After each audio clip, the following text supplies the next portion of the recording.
जय हिंद दोस्तों इस वीडियो में आपको बताना चाहता हूं इमरजेंसी मूवी के रिगार्डिंग, जो एक बहुत ही चर्चा का विषय बना हुआ है और इस मूवी को देखना बहुत ही जरूरी है और समझना, क्योंकि अगर आप इस मूवी को देख लेंगे तो आपको 100% पॉलिटिक्स का नॉलेज हो जाएगा और आपको वोट कौन सी राजनीतिक पार्टियां का देना है आपका माइंड क्लियर हो जाएगा। इसलिए जहां भी रहिए, जो भी है, स्टूडेंट है, वर्किंग प्रोफेशनल है, फार्मर है, बिजनेसमैन है या फिर ट्रेडर्स है, कोई भी अब प्रोफेशन में है तो जरूर आप इमरजेंसी मूवी को देखिए और आप ही निष्कर्ष निकालिए कि देश के गद्दी पर किसे बैठने का अधिकार है, क्योंकि इस मूवी से आपको साफ हो गया।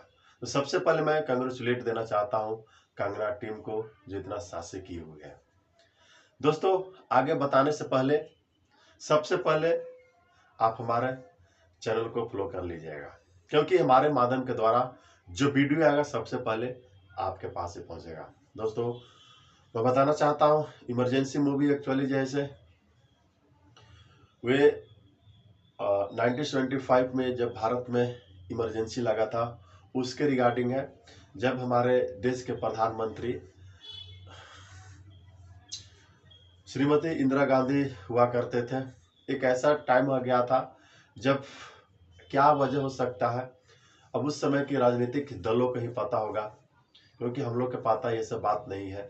हम लोग की एज ही कितनी है, 30 के आसपास हो रहा है। तो एक्चुअली बहुत कुछ सुनने को आता है एडवाइजरों के माध्यम से, पॉलिटिकल एडवाइजर जितने भी हैं। एक्चुअली भगवान ना करे कि किसी को बेकसूर को आप जेल में बंद कर दिया गया था, आरएसएस चीफ को इतना पीटा गया था ऑन द स्पॉट, उनको जो है से बहुत प्रताड़िता का सामना करने पड़ा था।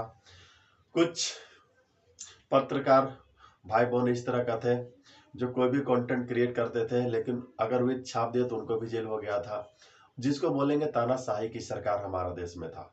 मतलब सरकार में रहने के लिए वे पार्टी कुछ भी कर सकती थी, वे पॉलिटिकल एजेंडा के रिगार्डिंग।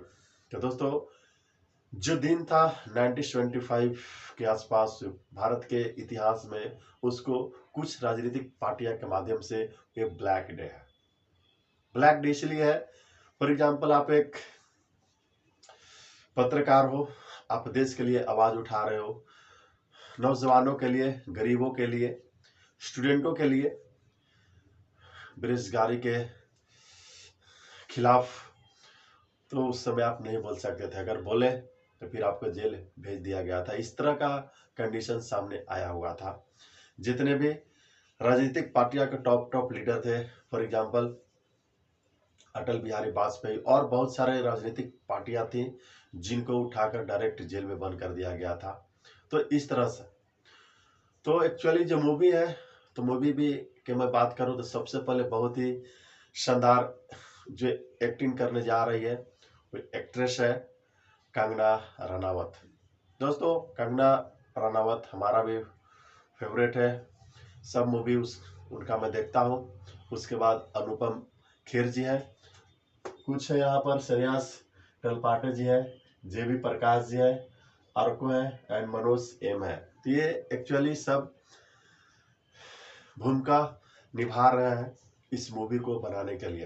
एक्चुअली इस मूवी को बनाने के लिए बहुत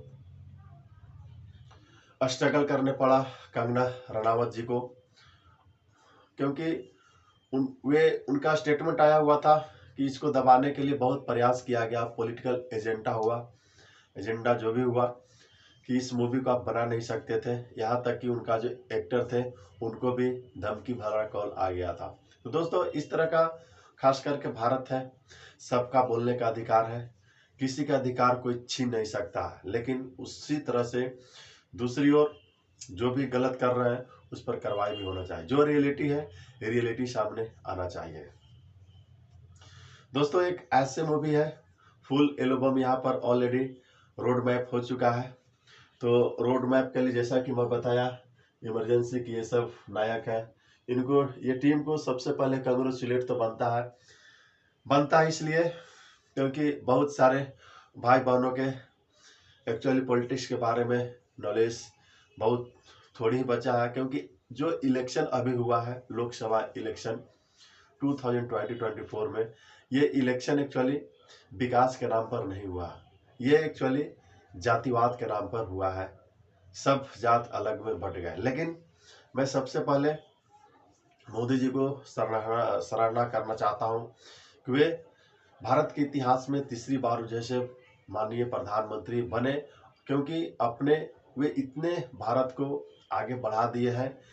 क्योंकि एक समय टाइम था कि भारत एक्चुअली रियलिटी के हिसाब से भारत की जो आत्मा है, गाँव में आत्मा है, आत्मा के जो भारत है उसमें गांव का ही आत्मा इसको मानेंगे। और गांव के लोगों को जनधन अकाउंट, उनके अकाउंट में पैसा नहीं था, पैसा अगर आता था तो उस समय एक्चुअली उनके पहुंचते पहुंचते थोड़ा ही मिलता था, इस तरह का आता था। लेकिन हमारे देश के प्रधानमंत्री भारत को बहुत बना दिए हैं। तो एक्चुअली मेरा क्वेश्चन ये है कि जो अभी राजनीतिक पार्टियां जो है ऐसे ब्लेम करते हैं, झूठी कमिटमेंट करने के बाद, फेक कमिटमेंट, फेक नैरेटिव और तुष्टिकरण करने के बाद वे सत्ता में आ जाते हैं, इसमें किसका गलत है? उसमें एक्चुअली राजनीतिक जो है ऐसे हिंदू भाई बहनों को है, क्योंकि वे बात समझते नहीं है और वोट दे देते हैं लोभ में कि हमको ये मिलेगा, लेकिन बाद में कुछ मिलता नहीं है।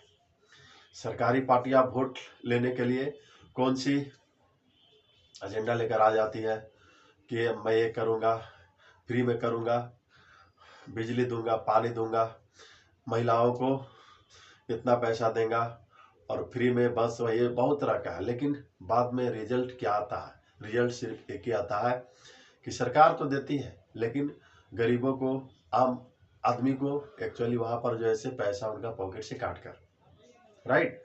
तो दोस्तों वही फिर इसमें क्या हुआ, पब्लिक के मूर्ख बने हुए हैं। तो मेरा मानना यह है इमरजेंसी मूवी सबको देखना चाहिए और आप ही निष्कर्ष निकालिए कि जो देश का जो गद्दी है वो बैठने का अधिकार किससे है, कौन सी पार्टियां देश हित में काम कर रही है, कौन सी पार्टियां जो है से समाज को बांटने के काम कर रही है, समझना आपका है। तो दोस्तों मैं दोबारा निवेदन करना चाहता हूं, इमरजेंसी मूवी को हर एक भाई बहनों को देखना चाहिए और आप ही निष्कर्ष निकालिए कि गद्दी पर किससे बैठाया जाए, क्योंकि ये सब पब्लिक का काम है। आपको मोटिवेट होना, इंस्पायर होना, ये आपका काम है। ये कैसे होगा जब हिस्ट्री अगर नहीं जानेंगे। फॉर एग्जांपल अगर आपका वोट करना, कौन सी पार्टियां का है, कौन सी राजनीतिक पार्टियां का आपका वोट देना है, तो ये सबसे बड़ी डिपेंड करेगा आपको कहा आपका उनके हिस्ट्री पर, वे क्या किए हैं। तो दोस्तों ये इस मूवी में, इमरजेंसी में सब कुछ बता दिया गया है। ये एक साधारण वर्ड नहीं है, इमरजेंसी का नाम ही है।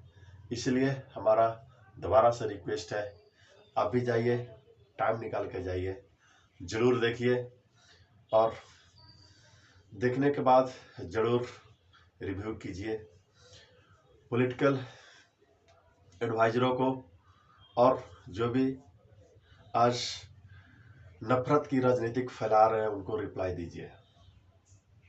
दोस्तों इसी तरह से वीडियो के लिए आप हमारे चैनल को जरूर फॉलो कर लीजिए। धन्यवाद।